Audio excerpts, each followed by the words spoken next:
નમસ્તે, સ્વાગત છે મારી યુટ્યુબ ચેનલ સંગીતા કી સોચમાં। તો આજના વિડીયોમાં એક નાનકડી વાર્તા। તો એક ખેડૂતની બે દીકરીઓ હતી।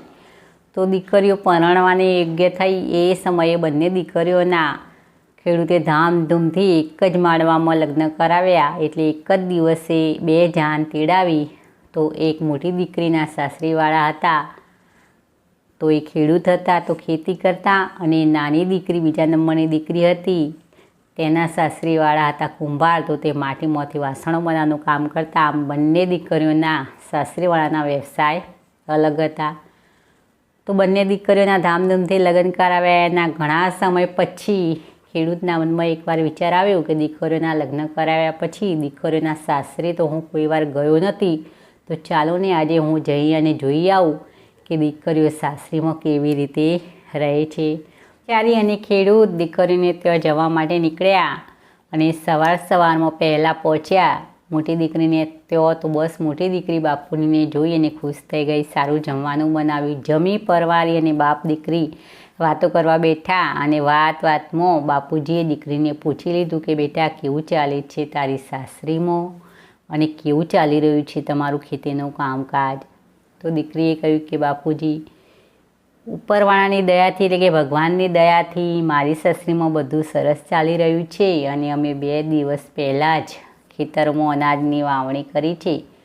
તો તમે ભગવાનને એ પ્રાર્થના કરો કે બસ હવે ચોમાસાનો સમય નજીક છે, તો બસ આ 2-3 દિવસમાં જ વરસાદ પડી જાય તો અમારું અનાજ સારું પાકે, એવી પ્રાર્થના કરવા દીકરીએ બાપુજીને કહ્યું। બસ આમ થોડી ઘણી વાતો કરી અને બાપુજી નીકળ્યા બીજી દીકરીને ત્યાં જવા માટે, અને બપોર પછી ગયા નાની દીકરીને ત્યાં। તો બસ નાની દીકરી પણ બાપુજીને જોઈને ખુશ થઈ ગઈ અને સાંજનું જમવાનું બનાવ્યું, જમી પરવારી અને પછી બાપ દીકરી બંને વાત કરવા બેઠા। તે સમયે બાપુજીએ દીકરીને પૂછી લીધું કે બેટા, કેવું ચાલે છે તારી સાસરીમાં અને કેવું ચાલી રહ્યું છે તમારું વાસણ બનાવવાનું કામકાજ? તો દીકરીએ બાપુજીને કહ્યું કે બાપુજી, ચોમાસાના દિવસો નજીકમાં છે એટલા માટે અમે ઘણા બધા વાસણો જથ્થાબંધ બનાવી અને મૂકી દીધા છે, કારણ કે 3-4 મહિના મારું કામ બંધ રહેવાનું। તો અડધા વાસણો સુકાયા છે માટીના અને અડધા વાસણો સુકાવાના બાકી છે।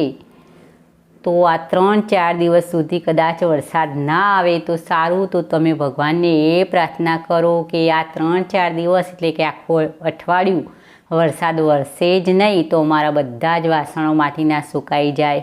બસ દીકરીએ કહ્યું કે બાપુજી, વરસાદ ન વરસે એવી પ્રાર્થના તમે કરો। બસ એ પછી એક રાત ત્યાં દીકરીના ત્યાં રોકાયા અને બીજા દિવસે આ ખેડૂત ઘરે જવા નીકળ્યા અને રસ્તામાં વિચારો કરતા રહ્યા કે એક દીકરીએ મને એમ પ્રાર્થના કરવાનું કહ્યું કે 3-4 દિવસમાં વરસાદ પડી જાય તો સારું અનાજ પાકે, અને બીજી દીકરીએ એમ કહ્યું કે અઠવાડિયા સુધી વરસાદ વરસે જ નહીં તો સારું, અમારા વાસણ સુકાઈ જાય। તો હે ભગવાન, હું તમને કઈ દીકરી માટે પ્રાર્થના કરું? મારે બંને દીકરીઓને ખુશ જોવી છે, તો હું તમને શું પ્રાર્થના કરું? તો વિચાર કરો એ સમયે ખેડૂતે શું પ્રાર્થના કરી હશે અને કોના માટે પ્રાર્થના કરી હશે?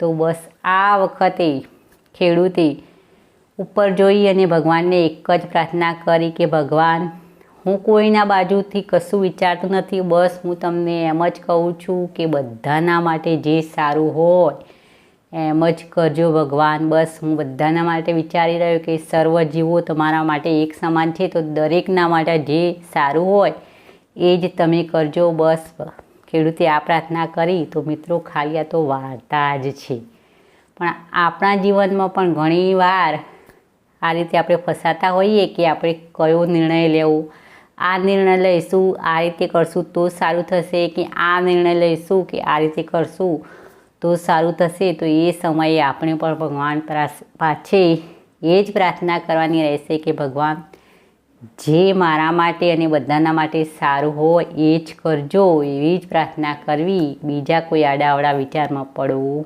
નહીં।